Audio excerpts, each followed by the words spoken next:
नमस्कार। कक्षा 9वीं गणित चैप्टर 2 बहुपद का हम अध्ययन कर रहे हैं। इस बहुपद के अंतर्गत हम पढ़ चुके हैं बहुपद की परिभाषा, बहुपद के मानक रूप, रैखिक बहुपद, द्विघात बहुपद, त्रिघात बहुपद, एक पदी बहुपद, द्विपदी बहुपद, त्रिपदी बहुपद, शून्य बहुपद। इसके अलावा हमने बहुपद की घात पहचानना पहले भाग में सीखा।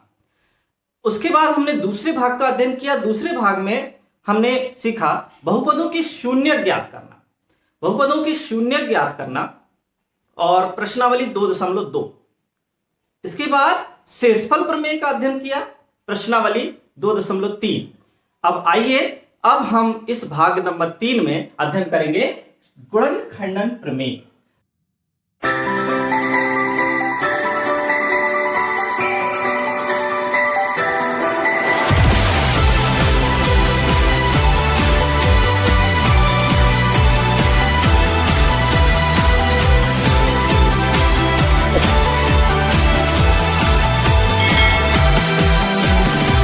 तो आइए देखते हैं गुणनखंडन प्रमेय। यदि px घात n is greater than equal to 1 वाला एक बहुपद हो, अर्थात px एक या एक से अधिक घात वाला एक बहुपद हो, तो और एक कोई वास्तविक संख्या हो, तो एक क्या है, कोई वास्तविक संख्या है, तो हम क्या कहेंगे कि पहला इसका कारण क्या होगा कि x ऋण a px का एक गुणनखंड होता है। x ऋण a, यदि इसमें से ये जो चर है, चर में से हमने a को घटा दिया, तो x ऋण a बहुपद का एक गुणनखंड होता है। यदि pa बराबर 0 हो और pa बराबर 0 हो, सबसे पहली बात हम ये ध्यान रख लें कि यदि हम इस a को x के स्थान पर रखते हैं और pa बराबर 0 प्राप्त होता है, तो हम कह देंगे कि x ऋण a बहुपद का एक गुणनखंड है। अब दूसरा पॉइंट पढ़ेंगे, pa बराबर 0 होता है यदि x ऋण a px का एक गुणनखंड हो। तो यदि px का एक गुणनखंड होता है, तो यदि pa बराबर 0 हो, pa बराबर 0, एक दूसरे का विपरीत दोनों बताया है कि यदि pa बराबर 0 है तो x ऋण a एक गुणनखंड होगा, और यदि x ऋण a ऑलरेडी एक गुणनखंड है तो निश्चित रूप से इसे हम 0 लिख देंगे, तो x बराबर a, यानी x बराबर a रखने पर अर्थात pa का मान कितना प्राप्त होगा, 0। यदि पहले से ही हमें पता है कि x ऋण a एक गुणनखंड है तो pa का मान तो 0 होना ही है। ये दूसरा पॉइंट हो गया। उपपत्ति कैसे करेंगे, कैसे पता लगाएंगे हम, तो हम जानते हैं शेषफल प्रमेय से। शेषफल प्रमेय से हम क्या जानते हैं कि बहुपद में ये जो बहुपद है वो भाज्य के रूप में हमने यदि लिया है, तो भाज्य बराबर भाजक गुणा भागफल धन शेषफल। तो अब हम देखते हैं कि यहां पर हमने दो गुणनखंड किया है, एक को हमने x माइनस a को भाजक ले लिया, qx भागफल हो गया और pa शेषफल हो गया। ये कहां से आया x माइनस a, तो हमें पता है कि pa हम जानते हैं कि यदि x बराबर a रखने पर यदि शेषफल का मान 0 हो, यही शेषफल है pa, x बराबर हमने यहां a रखा, pa क्या हो गया, शेषफल हो गया। तो x बराबर a क्यों रखा, क्योंकि x बराबर a रखा है तो x माइनस a एक गुणनखंड होगा, तो हमने यहां पर एक गुणनखंड लिया है। x ऋण a into qx plus pa, ये हमारे पास शेषफल प्रमेय से ज्ञात है। लेकिन यदि pa बराबर 0, अब यहां पर यदि हम pa बराबर 0 रख दें, यहां पर हम क्या रख दें, 0 रख दें, तो क्या निष्कर्ष निकलेगा, यदि pa बराबर 0 तब px x ऋण a इंटू qx केवल यही रह जाएगा, ये हो जाएगा समाप्त, क्योंकि 0 हुआ तो pa का मान हो जाएगा समाप्त। तो फिर क्या निष्कर्ष निकलेगा, तब ये निष्कर्ष निकलेगा px बराबर x ऋण a इंटू qx, जो दर्शाता है कि x ऋण a px का एक गुणनखंड है। हाँ, अब px दो गुणा के खंडों में टूट गया। यदि हम लिखें कि 6 बराबर 2 गुणा 3, इसका मतलब 6 के दो गुणनखंड 2 और 3 में ये टूट गया है। 6 दो गुणनखंडों में टूट गया है 2 और 3 में। वैसे ही यहां पर px दो गुणनखंडों में टूट गया है x ऋण a इंटू qx में। pa का मान यदि शून्य आया तो x ऋण a इंटू qx px के गुणनखंड होंगे। अब हम देखते हैं दूसरा पॉइंट। तब किसी बहुपद gx के लिए px बराबर x ऋण a इंटू gx होगा। अब हम देख रहे हैं कि हाँ भाई ये बहुपद के लिए अब हम जान रहे हैं कि px बराबर x ऋण a इंटू gx। अब ये gx जितने भी घात का बहुपद हो उससे अभी लेना देना नहीं है कि gx जितने भी घात का बहुपद हो, लेकिन उसमें से एक घात का x ऋण a एक गुणनखंड प्राप्त करने में हमें सफलता मिली है। जैसे ही हमने x बराबर a रखने पर शून्य प्राप्त किया तो x ऋण a नाम का एक गुणनखंड हमें प्राप्त हो चुका है। तो आइए अब हम इससे संबंधित आगे देखते हैं। उदाहरण नंबर 11 देखते हैं। जांच कीजिए कि x धन 2 बहुपदों x की घात 3 धन 3x वर्ग धन 5x धन 6 और 2x धन 4 का एक गुणनखंड है या नहीं, जांच करना है। दो बहुपद दिए गए हैं और दोनों बहुपदों का गुणनखंड x धन 2 है या नहीं, ये जांच करना है। बहुत आसान है, हल देखते हैं। माना बहुपद px बराबर, हमने पहला बहुपद मान लिया px बराबर x की घात 3 धन 3x वर्ग धन 5x धन 6 नंबर 1 दे दिया, और दूसरा बहुपद लिया sx बराबर 2x धन 4। ये दोनों बहुपद हमारे पास हैं। अब हमें जांच करना है कि x धन 2 इन बहुपदों का शून्यक है या नहीं। तो देख गुणनखंड है या नहीं, तो सबसे पहले हम इस बहुपद देखिए x धन 2 का क्या निकालेंगे। x धन 2 का शून्यक हमें पता है, x धन 2 को आप शून्य के बराबर लिख लीजिए। x बराबर कितना है, ऋण 2। तो x धन 2 का शून्य कौन है, ऋण 2 है। x धन 2 का शून्य क्या है, ऋण 2 है। अतः बहुपद 1 में x बराबर ऋण 2 रखने पर रख दीजिए।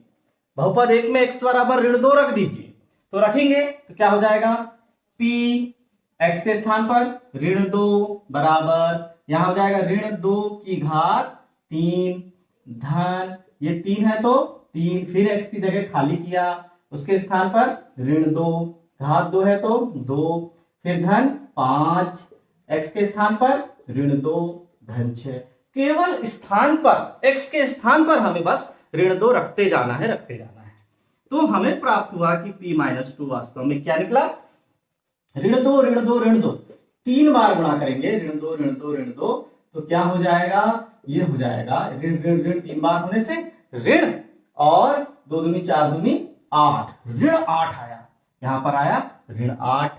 अब इसको देखते हैं, 3 गुणा ऋण 2 गुणा ऋण 2 किया तो ये धन 4 हो गया, और 4 दिया 12 हो गया, तो 12 हुआ तो ये धन, ये हो गया 12 धन, ये धन है और ये ऋण है, तो एक धन और एक ऋण हुआ तो धन ऋण के स्थान पर हम सीधे ऋण लिख देंगे, और ये हुआ 5 दूनी 10, और ये धन 6 तो धन 6 ही है। अब p-2 का मान क्या निकल कर आया, ये धन 12 और ये धन 6 मिलकर कितना हो जाएगा, धन 18। हाँ, धन 12 और धन 6 मिलकर कितना हो जाएगा, धन 18, और ऋण 10 और ऋण 8 ये भी एक टीम के हैं, धन वालों की अलग टीम और ऋण वालों की अलग टीम, तो ऋण 10 और ऋण 8 मिलकर हो जाएगा ऋण 18। तो p-2 हमारे सामने क्या निकल कर आया, p-2 का मान आ गया 0। वाह, p-2 का मान कितना आ गया, 0 आ गया। अर्थात इसी प्रकार पहले कर दीजिए, इसी प्रकार अब हम किसके लिए करेंगे, बहुपद sx बराबर 2x + 4 में अब फिर से शून्यक x बराबर ऋण 2 रखने पर इसको भी यदि शून्य कर देता है तो इसका भी शून्यक हो जाएगा। अब रख देंगे, x बराबर 0 रख दिया तो क्या प्राप्त हुआ, देखिए x बराबर शून्य रखा तो हमें प्राप्त होगा, देखिए यहां x बराबर मैंने ऋण 2 रखा, तो क्या होगा s ऋण 2 बराबर s ऋण 2 कितना आएगा, s ऋण 2 बराबर हमें प्राप्त हो जाएगा 2 कोष्टक में ऋण 2 धन 4, s ऋण 2 का मान कितना आ गया, ऋण 4, ये देखो 2 और ऋण 2 का गुणा हुआ तो ऋण 4 धन 4, तो s माइनस 2 कितना प्राप्त हुआ, 0। तो हम क्या निष्कर्ष निकालेंगे, निष्कर्ष ये निकालेंगे कि अतः दोनों में शून्य शून्य आ गया, अतः x धन गुणनखंड प्रमेय से लेते हैं, अतः गुणनखंड प्रमेय से हमें पता है कि यदि शेषफल शून्य आ गया, ऋण 2 रखने पर यदि शेषफल शून्य आ गया तो x धन 2 बहुपद का शून्यक है। गुणनखंड प्रमेय से px इतने और sx इतने का से x धन 2 px बराबर इतना और sx बराबर इतने का एक गुणनखंड है। इस तरह से बच्चों हम गुणनखंड निकाल पाएंगे। अब आगे देखते हैं,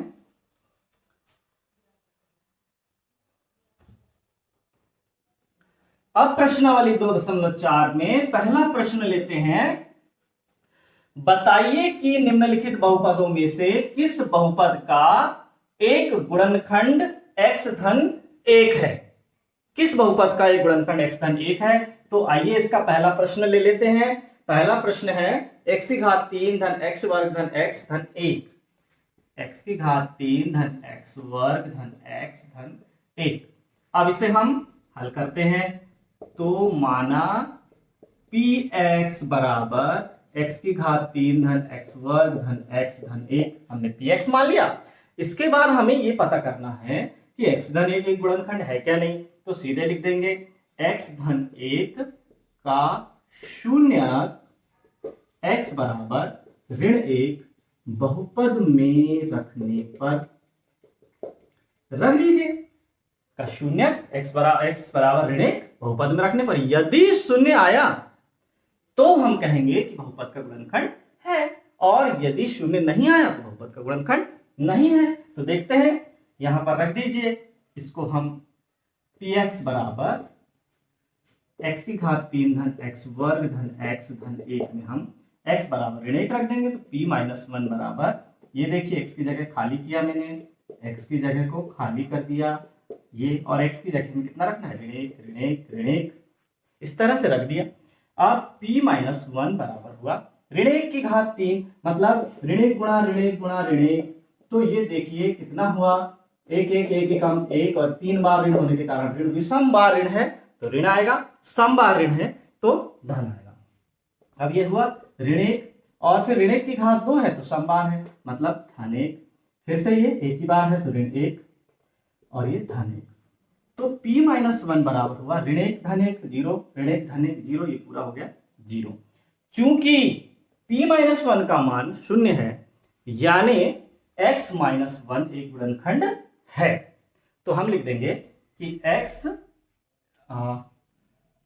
प्लस 1, हाँ p बराबर p माइनस 1 का मान 0 आ गया, अर्थात x धन 1 एक गुणनखंड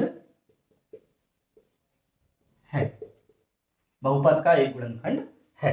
ऐसे ही हम प्रश्न नंबर 2, 3 और 4 भी देखेंगे। पहला प्रश्न नंबर 2 देखिए, गुणनखंड प्रमेय लागू करके बताइए कि निम्नलिखित स्थितियों में से प्रत्येक स्थिति में gx px का एक गुणनखंड है या नहीं।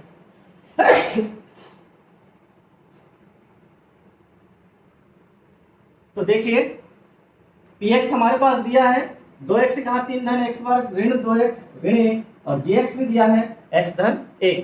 तो हमें ये देखना है कि gx px का एक गुणनखंड है या नहीं, तो हम तो सीधे इसके शून्यक को रख देंगे px में, gx के शून्यक को, यदि शून्य आया तो गुणनखंड है, यदि शून्य नहीं आया तो गुणनखंड नहीं है। तो देखिए हल बहुपद px बराबर कितना प्राप्त हुआ, 2x की घात 3 धन x वर्ग ऋण 2x ऋण 1 है हमारे पास बहुपद px। अब देखते हैं कि gx बराबर x धन 1 का शून्य, x धन 1 बराबर शून्य लिएंगे तो क्या हो जाएगा, x बराबर ऋण 1। कितना है x बराबर ऋण 1 है, का शून्य x बराबर ऋण 1 है। तो क्या लिखना पड़ेगा, बहुपद px में x बराबर ऋण 1 रखने पर, x बराबर क्या रखना पड़ेगा, हमें ऋण 1 रखना पड़ेगा। तो अब रखते हैं ऋण 1, तो px के स्थान पर हम ये px को पूरा उतार लो, इसमें x के स्थान को खाली करते जाएंगे और x के स्थान पर कितना रखते जाएंगे, ऋण 1। 2 x का स्थान खाली घात 3, x का स्थान खाली घात 2, 2 x का स्थान खाली ऋण 1। तो जहां जहां हमने x का स्थान खाली किया है वहां ऋण 1 रखेंगे। तो यहां रख देंगे ऋण 1, यहां रख देंगे ऋण 1, यहां रख देंगे ऋण 1। तो देखिए p - 1 = 2, ऋण 1 की घात 3 अभी तो किया था, ऋण 1 ही आएगा विषम घात में। फिर सम घात में देखिए ऋण 1 की घात 2 मतलब 1 आया, फिर ऋण ऋण 2 बार होने की वजह से धन आया और 2 एकम 2, फिर ऋण 1। तो p - 1 का मान हमें प्राप्त हुआ, क्या हुआ, 2 एकम 2 और एक बार ऋण है तो ऋण। फिर यहाँ देखिए धन 1 धन 2 ऋण 1, तो p - 1 हो जाएगा, सीधे देखेंगे क्या हो जाएगा p - 1, यहीं पर देख लेते हैं। p - 1 का मान होगा ऋण 2 और धन 2, देखो धन धन वाले पहले जोड़ दीजिए, धन धन वाले कितने हैं 3 और ऋण 2 और ऋण 1 मिलकर कितना हुआ ऋण 3। तो p - 1 कितना हुआ, 0। शेषफल 0 आ गया तो हम क्या लिखेंगे, चूंकि शेषफल क्या 0 है अतः गुणनखंड प्रमेय से x धन 1 या gx बराबर x धन 1 px बराबर 2x की घात 3 धन x वर्ग ऋण 2x धन 1 का गुणनखंड है, एक गुणनखंड है। इस तरह से हम प्रश्न नंबर 2 को हल कर सकेंगे। तो आइए प्रश्न नंबर 3 देखते हैं। k का मान ज्ञात कीजिए जबकि निम्नलिखित स्थितियों में से प्रत्येक स्थिति में x ऋण 1 px का एक गुणनखंड है। ऑलरेडी है, हमें पता है कि x ऋण 1 px का एक गुणनखंड है, अर्थात pa का मान अर्थात शेषफल का मान 0 हम रख सकते हैं। शेषफल का मान 0 रख सकते हैं जब x बराबर 1 रखा जाए। तो हमारे पास हम तीसरा सवाल ले लेते हैं इसका, px बराबर kx वर्ग ऋण करणी 2x धन 1। तो हल लेते हैं मान px बराबर kx वर्ग ऋण करणी 2x धन 1 प्रत्येक स्थिति में का एक गुणनखंड कौन है, हमें दिया है, का एक गुणनखंड x ऋण 1 है। एक गुणनखंड क्या है, x ऋण 1 है, अर्थात x ऋण 1 का 0 1, x ऋण 1 को हम 1 0 के बराबर रख दें तो x बराबर कितना आ जाएगा 1, 0 x बराबर 1 रखने पर p1 का मान 0 होगा। हाँ, p1 का मान क्या हो जाएगा, 0 हो जाएगा। तो हम रख दीजिए p1 बराबर k x की जगह खाली वर्ग ऋण करणी 2 x की जगह खाली धन 1 अब हम यहाँ पर 1 रखते जाएंगे, ये रख दिया, ये रख दिया, अब इसको हल कर देंगे। P1 का मान क्या होगा? P1 का मान 0 होगा। तो हम इस P1 का जो मान है उसको हम 0 लिख दें। P1 के स्थान पर हम क्या लिख दें? 0 लिख देते हैं, या उस तरफ हम रख देते हैं। चलिए P1 के स्थान पर मैं यही 0 रख देता हूँ, 0 रख दिया। तो क्या हो जाएगा? K 1 वर्ग का गुणा हुआ तो ये हुआ K, फिर यहाँ हुआ करणी 2 एकम करणी 2 धन 1। अब देखिए, अब हमने यहाँ पर K का मान ज्ञात करना है। K का मान ज्ञात करना है तो K को वहीं रख दीजिए और बाकी को इस तरफ पक्षांतर करके ला दीजिए। करणी 2 इधर आएगा तो करणी 2 हो गया, धन का करणी 2, धन 1 इधर आएगा तो ऋण 1 हो गया। इस तरह से K का मान हमारे पास आ गया। इसी तरह से आप बाकी सवाल भी करेंगे इसके। आइए अब समझते हैं प्रश्न क्रमांक 4, गुणनखंड ज्ञात कीजिए। अब हमें गुणनखंड ज्ञात करना है। जैसे हम वर्ग समीकरण के गुणनखंड ज्ञात करते थे वैसे ही द्विघात बहुपद के गुणनखंड ज्ञात करेंगे। तो देखिए 12x वर्ग ऋण 7x धन 1, इस तरह का हमारे पास एक बहुपद है। इस बहुपद में हम देखते हैं कि ये जो 12 है वो a के स्थान पर है और ये 1 जो है वो c के स्थान पर है। तो a और c दोनों का गुणनखंड कितना है? 12 एकम 12 है। तो हमें ये देखना है कि हमने 12x वर्ग को जैसे का वैसा लिख दिया, ऋण को जैसे का वैसा लिख दिया, 7 की जगह को खाली कर दिया, x के स्थान पर x है, धन के स्थान पर धन है और 1 के स्थान पर 1 है। ठीक है। अब मैं इस बीच में आखिरी पद के पहले जो चिन्ह है धन का चिन्ह, वही मैं इस कोष्टक में बीच में लगा देता हूँ। ठीक। अब मैंने देखा कि 12 एकम 12, मुझे ये 12 लाना है, लेकिन अब 12 के कौन से गुणनखंड लेना है? जिनका योग 7 हो, क्योंकि धन का निशान बीच में लगा हुआ है। अंतिम पद के सामने जो चिन्ह है वही चिन्ह मैंने यहाँ बीच में लगा दिया। अब मुझे 4 और 3 को मैं जोड़ता हूँ तो 7 प्राप्त होता है और 4 और 3 का गुणा करता हूँ तो 12 प्राप्त होता है। समायोजन हो चुका। तो अब मैंने 7 के स्थान पर क्या लिख दिया? 4 धन 3। अब ये ऋण चिन्ह अंदर जाएगा तो 12x वर्ग ऋण 4x ऋण 3x धन 1। अब हम देखेंगे 2 के पदों में देखेंगे 12x वर्ग ऋण 4x में से क्या उभयनिष्ठ निकल सकता है, क्या कॉमन निकल सकता है। तो इन दोनों में से देखिए हम 4x को बाहर निकाल सकते हैं, क्योंकि 4x से ये दोनों ही पद विभाजित हैं। तो अब देखते हैं 4x को हमने कॉमन निकाला तो 4 तिया 12, 3 बचा आंकिक रूप में, और x वर्ग में से x निकल गया तो x बचा। अब 4x कॉमन निकाले तो 3x ऋण 4x में से पूरा 4x निकल गया तो 1 बचा, 3x ऋण 1। फिर हमने ऋण 1 कॉमन निकाले तो क्यों 3x ऋण 1 ही बचा, क्योंकि 3x और 1 में कोई भी उभयनिष्ठ नहीं है, यानी 1 है, इसलिए हमने चिन्ह सहित ऋण 1 निकाल दिया तो 3x ऋण 1 बचा। अब 3x ऋण 1 3x ऋण 1 दोनों पदों में है, तो दोनों पदों से मैंने 3x ऋण 1 को कॉमन निकाल लिया। तो अंदर बचा इसका बचा हुआ पद 4x और इसका बचा हुआ पद ऋण 1, 4x ऋण 1। इस तरह से बहुपद 12x वर्ग ऋण 7x धन 1 का गुणनखंड 3x ऋण 1 और 4x ऋण 1 प्राप्त हुआ। ऐसे ही हम प्रश्न क्रमांक 4 का बी नंबर का प्रश्न देखते हैं। 2x वर्ग धन 7x धन 3 के हमें क्या करना है? हमें गुणनखंड ज्ञात करना है। तो सबसे पहले हम क्या लेंगे? 2x की घात 2 धन 7x के स्थान पर मैंने कोष्टक लगा दिया और x के स्थान पर x धन 3 के स्थान पर 3। अब चूंकि 3 के सामने धन का निशान है इसलिए यहाँ पर मैं ये धन का निशान लगा देता हूँ।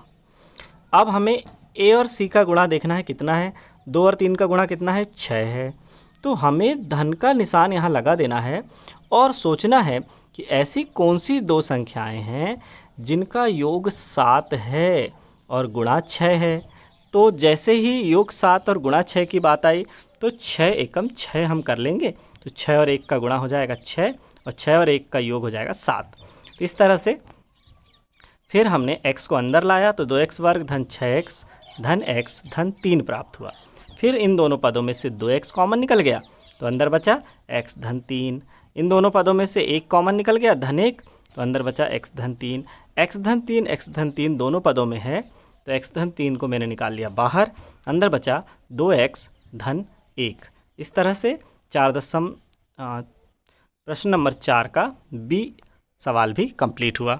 अब हम देखते हैं प्रश्न नंबर 5, गुणनखंड ज्ञात कीजिए।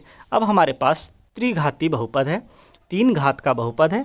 3 घात के बहुपद में गुणनखंड ज्ञात करने की क्या प्रक्रिया है, आइए देखते हैं। x की घात 3 ऋण 2x वर्ग ऋण x धन 2 हमारे पास बहुपद है। माना कि px बराबर x की घात 3 ऋण 2x वर्ग ऋण x धन 2, हमने बहुपद को px मान लिया। 2 के संभव गुणनखंड, ये हमारे पास अंतिम पद जो है उसके क्या क्या संभव गुणनखंड हो सकते हैं वो हम लिख लेंगे। धन 1 ऋण 1 धन 2 ऋण 2, इस तरह से ये संभव गुणनखंड हैं। तो हम इन 4 में से ही ट्राई करेंगे कि हम ट्राई एंड एरर मेथड का यूज़ करेंगे और इन 4 में से कोई भी एक मान को हम लेते हैं बहुपद में x बराबर 1 रखने पर। जिस भी मान को रखने पर यदि बहुपद का मान 0 प्राप्त होता है, यानी शेषफल का मान 0 प्राप्त होता है, तो x बराबर 1 रखने पर यदि 0 प्राप्त होता है तो x ऋण 1 एक गुणनखंड होगा। ये हमने गुणनखंड प्रमेय में जाना है। तो देखते हैं x बराबर 1 रखने पर तो P1 हो जाएगा। P1, ये देखिए P1 बराबर 1 की घात 3 ऋण 2 1 का वर्ग ऋण 1 धन 2, हमने x के स्थान पर 1 रख दिया तो P1 क्या प्राप्त हुआ, 1 की घात 3 तो 1 है, ऋण 2 है और 1 का वर्ग में 2 का गुणा हुआ तो 2 ही रह जाएगा, ऋण 1 धन 2। अब हमने देखा कि ऋण 2 से धन 2 कैंसिल, ऋण 1 से धन 1 कैंसिल, बचा कितना, P1 का मान 0। चूंकि बहुपद का मान 0 हो गया, शेषफल का मान 0 हो गया, अतः x ऋण 1 px का एक गुणनखंड है। ये तय हो गया कि x ऋण 1 px का एक गुणनखंड है। अब हम देखते हैं कि हमारे पास जब एक गुणनखंड आ चुका तो इस एक गुणनखंड का जब हम इस बड़े बहुपद में भाग देंगे और पुनः यदि शेषफल 0 प्राप्त होता है तो भाजक गुणा भागफल दोनों का मान ही तो भाज्य होगा, क्योंकि शेषफल तो 0 हो जाएगा और हमें बाकी के 2 शून्यक आसानी से मिल पाएंगे। तो आइए देखते हैं।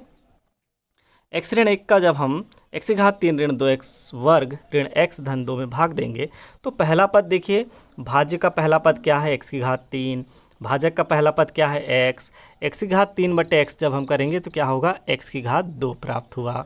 तो पहला जो भागफल हमें प्राप्त हुआ x की घात 2, तो x की घात 2 का x से गुणा हुआ तो x की घात 3 यहाँ है, तो हमें पता है कि इन दोनों का गुणा हमें यहाँ लिखना होता है।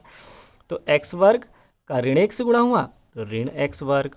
आइए अब भाग में हम घटा देंगे तो घटाने पर हमें x की घात 3 से x की घात 3 कट जाएगा और ये ऋण का ये हो गया धन, तो 2x वर्ग में से धन x वर्ग गया तो ऋण x वर्ग बचा, ऋण x धन 2 सेम टू सेम उतर जाएंगे। फिर हमारे पास पद है ऋण x की घात 2। अब हमें ऋण x की घात 2 हमारे पास भाज्य में है और भाजक में तो x है ही, ऋण x की घात 2 बटे x जब हम करेंगे तो ऋण x। दूसरा भागफल हमारे पास आया ऋण x, तो हम ऋण x का जब भाग देंगे तो कैसे होगा, ऋण x और x का गुणा ऋण x वर्ग यहाँ लिख देंगे, ऋण x और ऋण 1 का गुणा धन x यहाँ लिख देंगे। अब फिर से घटाने की प्रक्रिया में ये ऋण का धन, ये धन का ऋण, फिर चिन्ह बदल गया, पहला पद कट जाएगा, फिर ऋण x और ऋण x मिलकर ऋण 2x हो गया और धन 2। अब ऋण 2x है तो ऋण 2x बटे x हम करेंगे तो क्या आएगा, ऋण 2, ऋण 2x बटे x हमने किया तो कितना आया, ऋण 2 आया। तो फिर हमने ऋण 2 का भाग देंगे तो ऋण 2 और x मिलकर ऋण 2x, ऋण 2 और ऋण 1 मिलकर धन 2। अब हम जब इन्हें घटाएंगे तो ये ऋण का धन हो गया, ये धन का ऋण हो गया, आपस में कट गए, शेषफल 0 प्राप्त हुआ। जैसे ही शेषफल 0 प्राप्त होता है तो हम लिख देंगे भाज्य बराबर भाजक गुणा भागफल धन शेषफल। तो भाज्य हमारा है x की घात 3 ऋण 2x वर्ग ऋण x धन 2, फिर भाजक क्या है जिससे हमने भाग दिया, x ऋण 1 जो ऑलरेडी गुणनखंड के रूप में है, भागफल क्या है x की घात 2 ऋण x ऋण 2 और शेषफल तो 0 है। मतलब हमें इस भागफल को और 2 गुणनखंडों में तोड़ना है। तो इतना तो हमें तोड़ना आता है, हमने प्रश्न नंबर 4 में पढ़ लिया है कि गुणनखंड कैसे करना है। देखिए x वर्ग ऋण, फिर हमने इस गुणांक 1 की जगह को खाली कर दिया, x के स्थान पर x, ऋण के स्थान पर ऋण और 2 के स्थान पर 2 और ये 0 तो हट गया। अब आइए, तो इस 2 को हम ऐसे, ये आखिरी पद में ऋण है इसलिए बीच के पद में भी कोष्टक के अंदर भी हम ऋण लगा देंगे। और 2 एकम 2, 2 में से 1 जाएगा तो 1 बचेगा, और 2 एकम 2 हमने पहाड़ा पढ़ लिया। तो इस तरह से x ऋण 1 पहला गुणनखंड। अब x वर्ग ऋण 2 अंदर आया तो ऋण 2x, फिर ऋण अंदर गया तो धन x, फिर ऋण 2 तो है ही ये। अब हम देखते हैं 2 2 के पद बना लेंगे, तो x वर्ग ऋण 2x में से क्या कॉमन निकला, x, अंदर बचेगा x ऋण 2, x धन 2, x और ऋण 2 में से कुछ भी कॉमन नहीं निकलेगा, यानी धन 1 को हमने कॉमन निकाल लिया, तो अंदर बचेगा फिर x ऋण 2। तो दोनों में जब x ऋण 2 बचा है तो x ऋण 2 को हमने निकाल लिया कॉमन। ऑलरेडी पहले से कौन कॉमन है, x ऋण 1, फिर दूसरा कौन है, x ऋण 2, अंदर बचा x धन 3। यही तो हम चाह रहे थे कि त्रिघाती बहुपद के हमें 3 गुणनखंड प्राप्त हो जाए।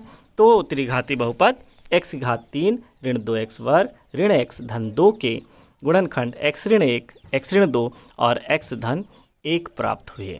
यहाँ पर हमारी प्रश्नावली 2.4 समाप्त होती है। धन्यवाद।